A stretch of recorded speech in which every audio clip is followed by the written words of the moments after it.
Burada gördüğümüz bu güdüllerdir, metal güdüllerdir qabaqda. 5 ədəd metal güdüldür. Dişlər axıra qədər dolmuş. O vaxt endo müalicələrini də özüm eləmişdim. Təbii ki, hamısını özüm edirdim onda. Tam axıra qədər 9 il ərzində qalmış, heç bir iltihab nəticə görmürük. Aşağıda gördüyümüz bu implantların vəziyyətləri bu vəziyyətdə qalıb sümüyün içində. O vaxt İsrail implantlarıydı, bunları qoymuşduq. Sonra bu aşağıda olan dişlərimiz güdül üzərində olan dişlər idi, körpülər idi bunlar. Güdülləri də görürük. Burada da görürük güdülləri. Kökün 3'dən 2 hissəsindən də daha çox hissələrə keçmiş 9 il öncəki işlərimizdir. Və burada isə, bu hissədə isə biz, mən açıq sinus lifting eləmişdim pasiyentə. O da qoyduğumuz sümüyün izidir o vaxtı. Sümük köçürmə eləmişdik, doldurmuşduq açıq sinus lifting ilə.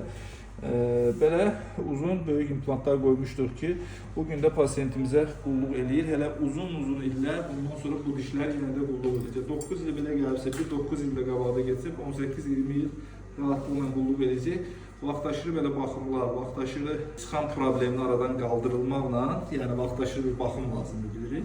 Biz insanlar da 6 aydan bir ildən bir check-up müayinə lazımdır. Elə formada da dişlər də vaxtaşırı baxımdan sonra olursa əgər uzun illər bəlkə də ömürlük pasiyentimizə qulluq edəcəkdir.